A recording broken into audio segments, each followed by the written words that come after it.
Thank you all for tuning in to this Cappy Hour. I don't know what you call it. Webinar, I guess, is what we're using. I'm Joey Smith.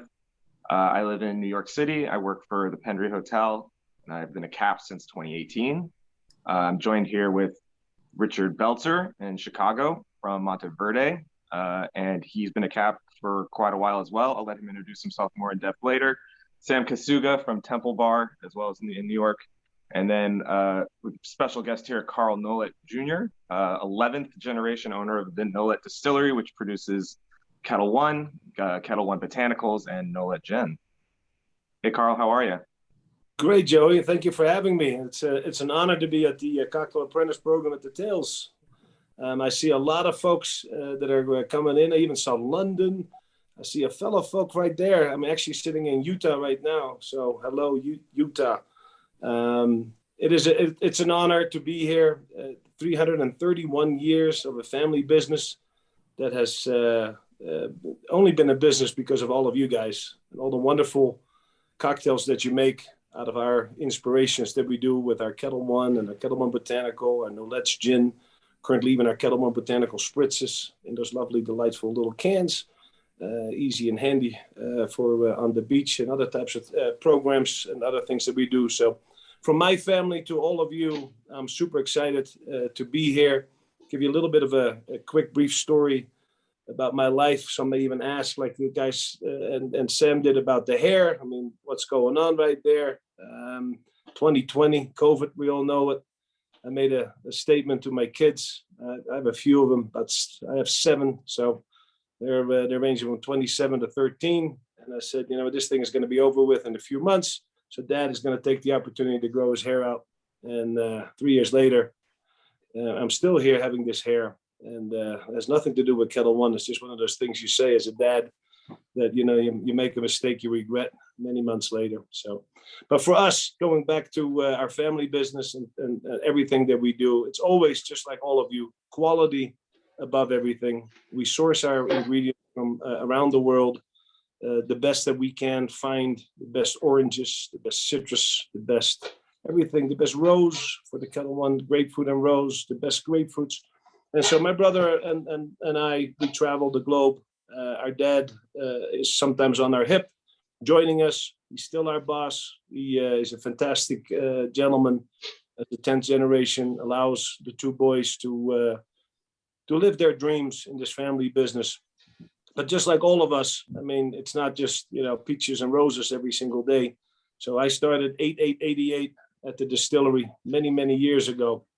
And I didn't finish school. So I was one of those rebel kids that had trouble. I have 1 or 2 of them right now to my 7 that are the same. So, I mean, I can only look myself in the mirror for that stuff. And I became a bartender at the age of, in Holland, you can do it at a lot younger age. So at 16, I dedicated myself to your profession. I went to a school for hotel restaurant management. Unfortunately, didn't finish the full 4 years. Even moved out of the family house, not because my parents were not nice. It was just me. So at 17, I was on my own. Forgot to buy a washer and dryer. I had to go beg my mom to do that. She was kind enough to do it. So you live and learn. And at 88, I decided to ask the family business, my dad, to come and join. He said, "Son, this is the most wonderful day of my life. Yet at the same time, the scariest darn day of my life, because in our business with a kid like you, I'm only going to give you 1 strike, and then you're out. So you mess up, you're done. You go back to your mother and figure out your life." I said, "Yes, sir, I understand." And so with that, he handed me a key. He told me to take off my cute little suit that I had bought because I thought I was going to get a corner office, which obviously didn't happen. He said, "Go back, put a T-shirt on, jeans, and report at the distillery," which the offices are above and distilleries downstairs, and go and meet the general manager and see if he can find you a job. So I did that. I got the key. He told me that the key needed to be in before 5:59 a.m., not at 6, not at 6:01. If that was the case, don't turn the right there. Don't do it. Don't even go inside. Just return that key to your mother. And that's the strike, because I know you party your butt off on Thursday nights. And on Friday mornings, you never made school. So I expect you to be here at the office and working. I did that. Otherwise, I wouldn't be speaking to all of you. I survived my one strike. I know my dad. He did not waver. He did not see anything through these old fingers. So it was a great lesson for me in my life, and I turned all of that stuff around. And I learned quite a bit. First day, the first week, my job was to polish copper. And there's a lot of copper at our beautiful distillery. And hopefully, either you've done a virtual tour, if you've been there yourself, the invitation is at the top of the bottle. So come and visit, please. Now during this COVID scenario, we have a little difficulty, but we do it still online. It's fantastic to see the tour, to see the distillery. Seeing is believing. And so I was there, copper polishing, and I didn't listen. I just grabbed what he handed me, a rag and a bottle, and I started going crazy. And I thought I was, very proud of myself. But every day I looked and washed my hands, and it just got greener and greener. And by the end of the week, I asked the general manager, Rinus, I said, I've been washing my hands, I've been doing all that stuff, and copper looks great. He says, kid, the copper looks phenomenal. He said, so what's the question? I said, well, how am I going to get rid of these green hands? He said, well, here's your first lesson, probably the best you'll ever learn for the rest of your life. If you don't know what you're doing, ask. Made all the sense in the world right there, that sentence, but the quarter didn't drop for me. So I had to ask him what the answer was. And he said, son, if you would have asked me how to properly polish copper, I would have told you, put on gloves. Because with gloves right there, you wouldn't get these damn green hands. So now, good luck with the weekend, and we'll be there for the next couple of weeks. But put on gloves. So with that right there, my lesson was learned. I've never pretended after that I knew anything. I would always ask the question. I always believed that 1 or 2 or 3 or 4 know more than one. And with that, we have been, now 30-some years, 32 years, 33 years, been running around this beautiful globe, sharing our stories about our family distillery, sharing the products that we make, and seeing here on the polls and the things that you're doing, of what you like the best of our wonderful expressions of what is hot and what is not hot in your bars today, which I'm very eager to learn. Because we haven't been able to sit across from each other and say hi. That is my favorite time of life. And everybody knows that that works with me or knows me, that I'm not pretending to be a bartender. I was once upon a time so long ago where a Ketel Soda Lime was about the most extent of everything that we used to do. Tapping the beer was 95% of my life. And then nothing difficult came after that. But that was a long time ago. Today, what bartending is and what the apprentice program stands for and what you're all doing is insane. And I love it. And so when I come to any of your bars in the near future, and we're allowed to do that again, and we're sitting across, I'm always going to ask, make me whatever you like to make, please, with my product. So I'm grateful. I'm going to leave it all up to you to get this wonderful program started. Thank you for allowing me for a few minutes to interrupt in your lovely day. Joey, Richard, Sam, anything that you want to ask, I'm here. I think I already shared 7 kids, married, slightly still overweight, lots of hair. I'm an open book. Whatever you want to ask, go for it. Awesome. Thanks, Carl. Anything else? Carl. You got it? Great. That's awesome. That's a good story, man. Thank you all for the kettle. And I know that's gin, the starter of the Ketel One botanicals. That's the reason why we have the botanicals, because Bob and I learned how to, work with all these wonderful products. So, and I'm very grateful, and I can't wait to see the polls and keep ticking right there. So, have a great program. Thank you so much for having me on. Thank you. Absolutely, Carl. Thank you, Carl. Bye all. Awesome. That was a great story. I mean, it's a poignant kind of transition into what we're talking about today, too, about personal development, like professional development. And yeah, we'll get into it. I wanted to kind of let us all introduce ourselves a little more. I know we have some CAP alumni in the room, but we definitely have some Redcoat applicants as well. So for those of you who don't know who we are, I'm Joey Smith. Like I said, I've been capping since 2018. I live in New York City. I currently work at the Hendry Hotel, which has a restaurant, Zuzu's, and we're opening a cocktail bar next week, actually called Chez Zoo, which I'm very excited about. Yeah, Richard, you want to take it? Yeah, hi everybody. My name is Richard Beltzer, and I've been also a CAP since about 2017. I work at a place in Chicago called Monteverde. It's an Italian restaurant, and so I help run the bar program here. But yeah, I'm super excited to have people from everywhere. I've been reading the chat. I mean, it's so beautiful to see. Like that's what CAP's about, just seeing people from everywhere, and super excited to have you all. Sam? Woohoo! Yeah, welcome everyone. I love seeing the mix of newbies and some of our fellow comrades. My name is Samantha Casuga. Sorry, I'm in New York. I am a Canadian transplant. When I first met everyone, I was Canadian. Well, I am Canadian, but I was still living in Canada. And then since then, I've been the head bartender at the Dead Rabbit and now running the bar at Temple Bar, which is the new but old reopening of a legendary bar in New York run by the boys from Attaboy. So Michael McElroy and Sam Ross. Other than that, we're all homies here. We're all friends, and we've all had the chance to see each other blossom and grow into our careers. And that's what we're here to talk to you guys about today. So thank you all for being here. For sure. I got to go to Temple Bar the other night for the first time, and it was great. They have pigs in a blanket, and they have something called steak cubes, which is exactly what it sounds like. So if you're in New York, go see Sam at Temple Bar for sure. Cool. So I guess I could go into like what the theme of today is and like what we wanted to talk about. Just basically, the CAP program obviously means a lot to us, and I think a lot of people in the chat as well. But I think that there are some things that I didn't know before I had gone, or things that I've come to realize, especially in the past like 2 years without having the opportunity to go to New Orleans, that make me appreciate it so much more. And I just kind of wanted to like put it out there and talk about it out loud. And I have two great people that were in leadership positions for me when I was there for the first time, and inspired me. And then as our careers have developed, have kind of lived up to the principles that I've thought CAP, instilled in me as well. So I'm really glad to have these two here. The first thing that I wanted to bring up was when I first applied, I was applying at the same time as a lot of coworkers, and we were all like doing our applications together. And one piece of advice I got from a mentor who was a part of the program was that it's not as much about bartending as you think. I think that based on a lot of the programs that we engage in throughout the industry, we kind of feel like this is about, executing cocktails and learning techniques and attending seminars. And that is obviously a huge part of it. And you learn a lot. I've learned something every time I've been.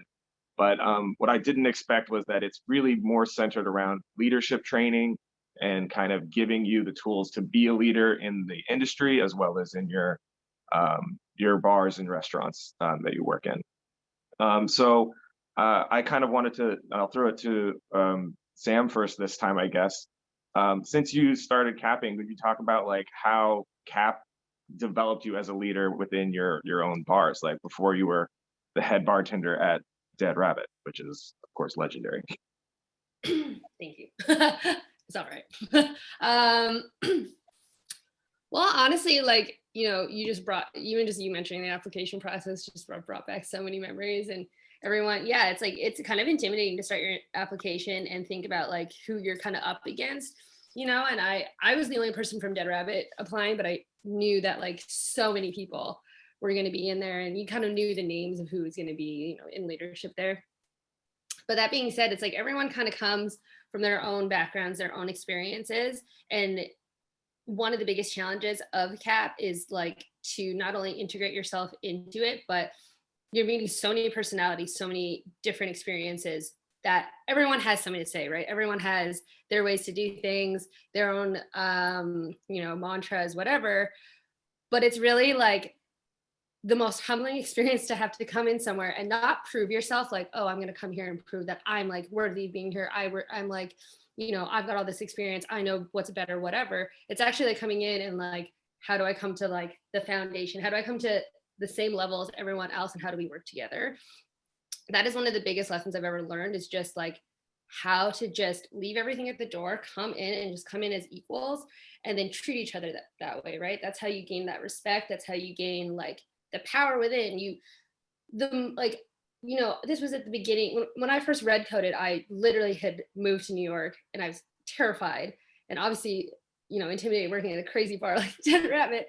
But in like, just to get there, I had to take a few steps back or like humble myself, right? Like you just kind of have to do that. When you come to New York, it doesn't matter what you've done. Nothing matters. You're starting from like ground zero and work your way up. That's kind of what CAP is like. You come in, you forget, whoever, whatever you've done before that, because at the end of the day, we all got there. Doesn't matter if you're from a small town on the other side of the world, or, you know, from the most famous bars, you're all the same. And, you know, to learn how to work with different people and different personalities and different backgrounds, it's so humbling and it's so cool. And, you know, now that I'm in management and have been in different management positions, to learn how to work with different people all the time is one of the best lessons ever. You know, it's a great strength to have. And it's one of the, you become one of those leaders that anyone can go to, and you're approachable, and you have that respect. So, I mean, that's probably the biggest one for me. For sure.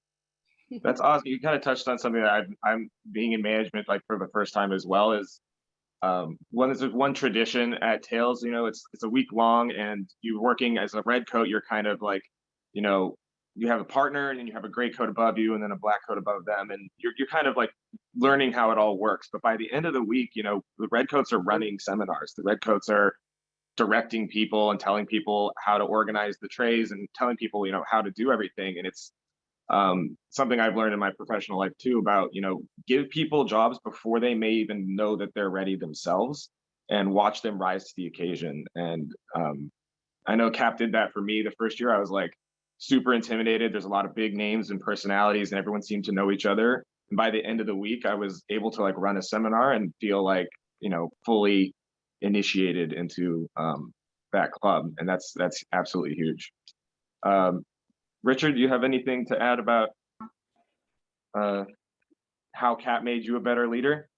Yeah, I mean, I think the biggest thing about this is, so when I first applied for Redcoat, I was actually living in Anchorage, Alaska, where I'm originally from. And I think I see a lot of people from, you know, smaller towns and whatnot. So I think the biggest thing I learned from was the fact that we get to meet so many different people from all across the world. Not only do you learn humility, but you learn such a strong foundation of, you know, your assets and tools of in the bar world. I think you learn so much of like who you are. You find out like what you want, the way you want to be, and it can just open so many doors. So I think that the CAP program, going in there, especially super green, not knowing anything about it, I mean, I think that is one of the biggest things you can learn is, I mean, you're networking for sure. I mean, brands, and there's thousands of people everywhere in New Orleans. You know, it's what brings New Orleans, you know, life in the middle of July.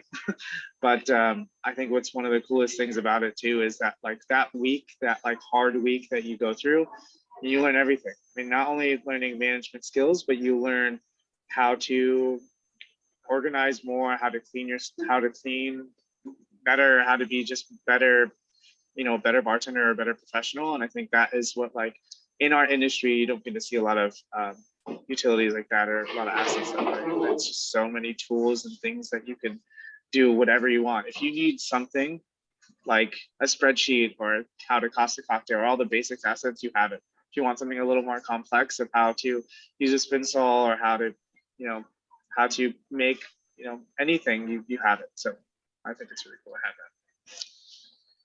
I just want to add real quick too, like Michael, you said, you know, in the chat is like letting people rise to the occasion. One thing to mention too is that even if you're, you know, the applicants in here, you guys are applying for Redcoat, which is the first stage, but you know, we have the alumni here who've been gray coats, black coats. I don't know if any white coats are in here, but you know, like Joey said, you're working with like some of the greatest in the industry, but it doesn't, like, whatever rank you have, like even the top dogs, they're there to empower you, and they're there to give you the tools to then become a leader, not only like in the industry, but you know, for the future CAP programs.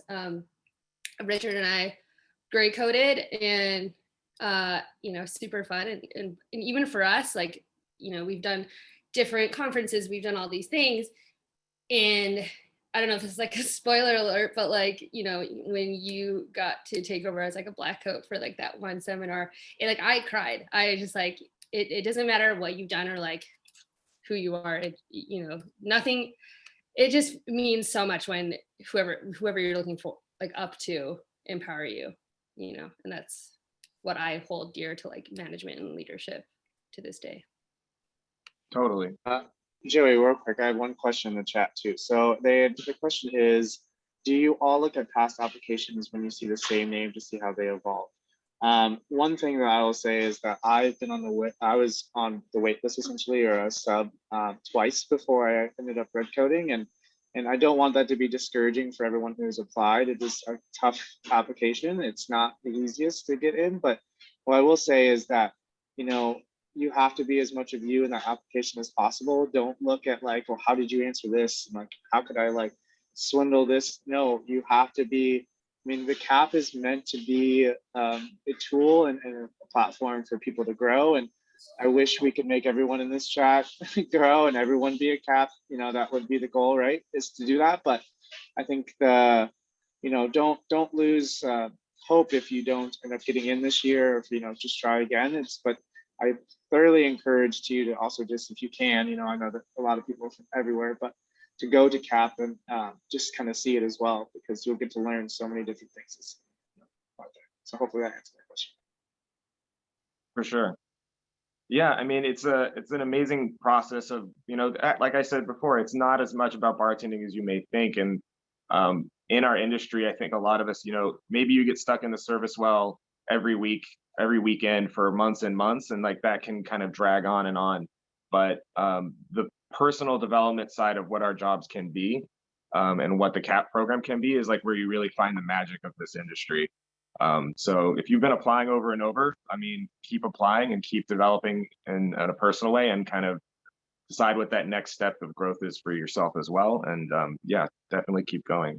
That's actually an interesting segue too for our next thing. Sam, you kind of touched on this as well, but one of the biggest skills that I took away from CAP, that I've applied to every aspect of my life, not just work, is the ability to organize and communicate effectively.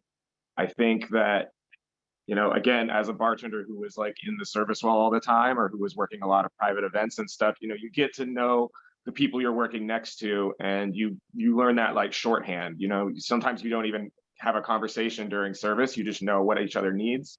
And after a while, you don't have to write anything down, or you don't have to send any emails. Like, you all just know what's going on. But when you get thrown into something as complex and crazy as Tails is, you don't have that shorthand, and you have to be very clear with the way you speak, and you have to be very meticulous with how you're organized. I remember my first year, I was like overwhelmed, I think, with the number of seminars, and then the number of cocktails and all of the moving parts that it took to execute. And I saw Richard's binder that he had, and he had this like color-coded like organizational chart of not just his seminars, but everyone else's seminars. Like, I don't even remember how it was coded, but I think you sent it to me after I asked about it. It was super impressive. But you know, it definitely means something different to communicate effectively when you're working with strangers and you're working in a fast-paced environment. I don't know, Richard, do you want to kind of go off on how your organizational skills helped there, and like how you can translate that? For sure. And I think, you know, when you're red coding, it's, I definitely saw, I think it was, you know, Jody had the same thing. So it's not, I didn't create this. I'm following in line with a lot of the mentors who have taught me some great things. But the one thing I will say is that, like, so much organization, I know some of it could be redundant, you mentioned that, but you're doing this with, you know, 50 other strangers, or however many people are capping this year. And you need to know that, like, the way in which we all communicate, it needs to be, everyone needs to understand it. It needs to be transparent, and the organization is key. So what I do is that, like, you know, if you're saying things 3 or 4 times, even if it's just like, hey, you know, make sure that we're putting 2 hands on the tray. It's like, I know that it's there, but repetition is like how I learn, and repetition is, I'm sure, how a lot of us learn.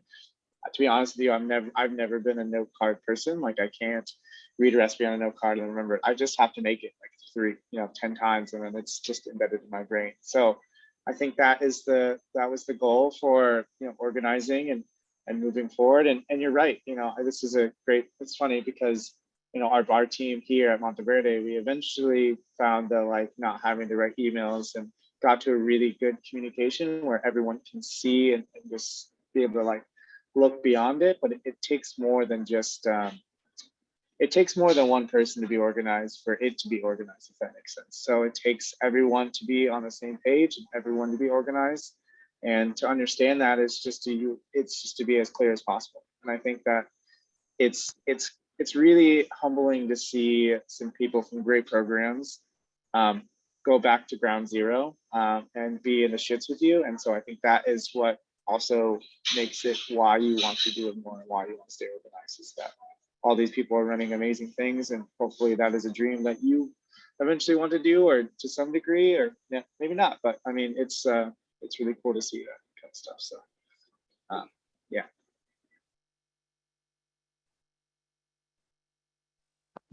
Yeah, for sure. I think that, you know, you kind of touched a little too on like what we do is communication is super important with coworkers, but we also, I think, bartenders are usually pretty empathetic, like empaths in general. You kind of sense people's feelings when you're serving them and read that. And I think that again, working with people that you work with all the time, you get a feeling for what they're feeling. But when you're working with strangers, that empath thing really kicks in. And I think at CAP is where I really learned that that was a skill I had. I don't think I really understood that until I was working with all these bartenders from around the world. I'm like, oh, we kind of communicate without communicating sometimes. But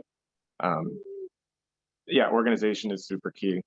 It's also just like a crazy experience too, to, you know, as bartenders, we're all workhorses. We love to work, and that's kind of why we're in this industry, right? But we come into this seminar that we expect, where we're, you know, we hear it's really hard and you have to work and you have these crazy hours, which is all true. But there's also a lot of waiting, and there's a lot of not downtime per se, but just a lot of space, a lot of time. And you know, to learn that patience, to like, you know, everyone's really like, oh, I need to work, I need to do something. You start to get impatient and like kind of restless, and because we're not used to it, right? We're used to just like constantly moving. But in a big seminar or like a big event like Tales of the Cocktail, there is time where you just have to wait. And you know, even in the seminar, you're waiting for the next cue to bring out the next drink or whatever it is. Like you're always kind of on a schedule, and sometimes it can get a little bit like a lot. It can be a little bit a lot sometimes to just wait. So to have that like organization and kind of that pre-planning is, as long as you're transparent, whatever, like, yeah, super helpful. But also exactly what Joey was saying, like you're working with all these different people that you're not usually used to working with. You know, so also use that time to like get to know each other and hang out. And that's kind of the thing, is you spend so much time with these people, you do learn how to work, and especially in stressful situations. And that can be frustrating too, working with other people you don't know and not knowing how like everyone kind of deals with their own stress. But you know, there's so many highs and lows of an entire conference. But the whole point is, yeah, learning together and working together as a team. And you'll see it by the end of the week. You know, you like have forged these relationships with people you maybe didn't even think you'd get along with, and all of a sudden you guys are friends forever, you know.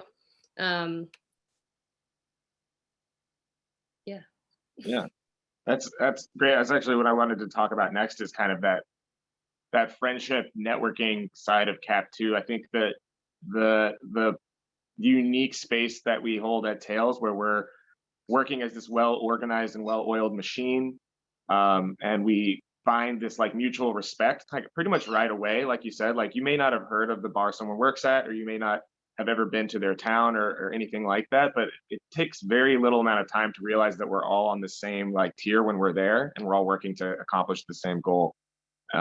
And again, like the systems that are in place and the way that it's organized in terms of everyone knowing their role, it builds these like really important relationships. And I kind of wanted to like draw the comparison between like what I would consider like networking in this industry usually, and how it works at Tails and the CAP program. So I find, especially if, you know, if you're just attending Tails, you might get a lot of business cards, you might shake a lot of hands, you're going to share a lot of drinks and dinners with a lot of people, and those can be great relationships. And you know, I'm not to say like they're not important or meaningful relationships, but something about the connections that I've made in the CAP program. Hold on, sorry, my dog's got a squeaky toy.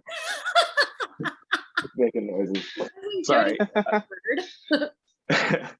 Something about the connections that you make and capping, it just feels a little more. And I noticed that like everyone I talk to through the side and tail, they're like, it sounds like you guys were like summer camp or something. And I get that idea, but like I honestly not made connections where I keep in touch with people like I have with former caps. And I don't look forward to literally anything in the industry as much as I look forward to going back to New Orleans. So Sam, I don't know, maybe you can talk about why you think that the like networking and like mentorship relationships that we form and cap are so strong and so, you know, important.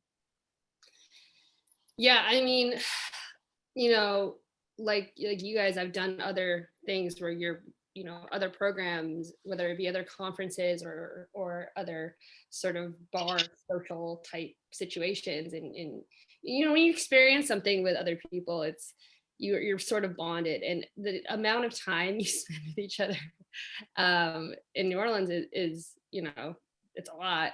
Of course, you do have free time, so you can get to see other people, and like you're not always just tied and tethered to each other, but you kind of want to be, because it's kind of like, you know, this is like your gang, you're rolling with your gang, you're like, this is your team, and you know, and I mean, we're all bartenders again at the end of the day. Like for the most part, we're all pretty cool, right? We're all like interesting and funny and like to have fun, and but I've spent, how many birthdays have I had at Tails? And like, you know, even the last one, the last Tales of the Cocktail, I didn't cap, and I still had my birthday there, and it just didn't feel the same.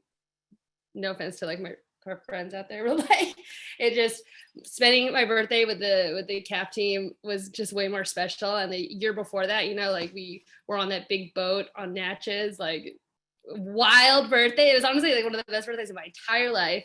But it's true, it is sappy cappy, but it is like, you know, when you just go through the exact same thing as somebody else, it's hard not to relate to them, you know. And there are certain weird battles that are fought during this conference, because yeah, stressful situations come up, and then how do you come together to solve it? We're not saving lives, but we are, like, you know, doing something that's important to us, and we take seriously because we're professionals. And that's also, you know, why it's such a extreme application process, because I think leadership and those who run this really want to bring together the right people, you know, who want it for the right reasons. But yeah, it's, you know, it's you got to like get inducted into this family, and you can say that for so many things, but you know, this is like, you've seen so many people in the industry do this, and once you see the list of alumni, you're like, whoa, that's pretty incredible. And to see what they've done with it, and it's just like Joey was saying, like, yeah, you're going to meet a ton of industry people who, you know, outside at parties or whatever, because you get to be treated really, really well when you're cap. Like when you're capping in during Tails, everyone treats you so well because they know that you're working your ass off. You go to the awards and everyone's clapping for you because you did so much for them. But it's those people that, like the people that might even be from like a different city or a different bar as you, that will always advocate for you. They won't forget you after like that event, because you're their actual like friend or you know, fellow cap. Whenever something comes up, like an opportunity, a job, whatever it is, like they'll think of you. You know, they're not going to think of that person at a party they met. They're going to think of you. And you know, Richard lived in Alaska and I was in Canada, and the reason why we're here today living our lives is because we made those connections with the people who mattered. Yeah, I think it's I think what's really cool about it is that, I mean, it's very military, right? Think about like the hierarchy of power and to see how, like, you know, the delegation and communication. But I've literally you know, and I know all three of us have done this and traveled around the world to see fellow caps, because it is a point of resource. You know, it's like I went to Greece and, you know, saw Yorgos and you know, Deimos, and he let me sleep on his couch, and I was like, got to see tons of people and amazing things because I met them through the CAP program. And it's inspiring, and I think it's that, you know, alongside watching all these people grow, you know, I think, you know, I've met Sam like 6-7 years ago, and it's so cool to still have a friend. And you know, and I think what's probably the most important part is that our industry really needs future leaders. And I know that we can all attest to, like, wherever you live, that mentorship is so important, but that, leadership and really good hospitality is like actually really hard to find. Like really genuine leadership and hospitality is still really hard to find.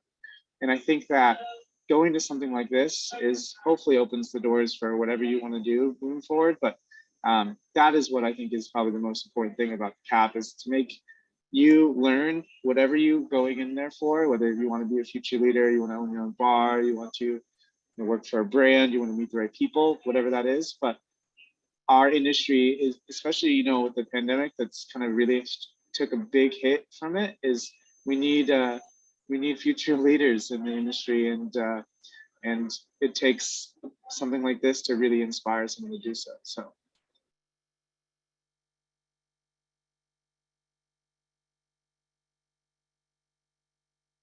Sorry, my phone's being weird. Yeah, that like kind of hit me deep. I think like on a personal note, and I can only really speak to my own experiences, but when I got into the industry, it was not my career. Like I think very few bartenders grew up saying like, I want to be a bartender when I grow up, And as you get into the business deeper and deeper, I just fell in love with the work, with the techniques, the rabbit hole. I started, and I remember just wanting to know how to make a Manhattan. That's the only thing I really wanted to know. And then I learned about variations, and then I started playing with like simple syrups and centrifuges, and it just kept going. And then years later, I'm looking back like, wow, what have I done? Like I'm like deep in it.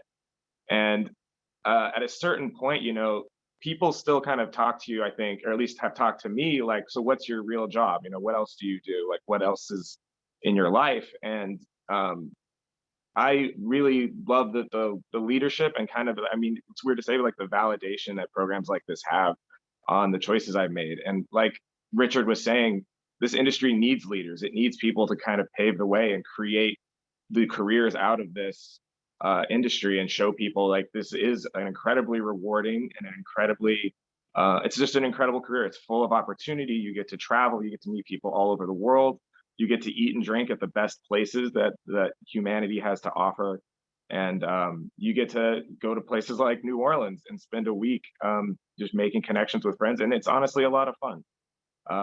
And that's like, I guess, the most reductive way to put it, but it is absolutely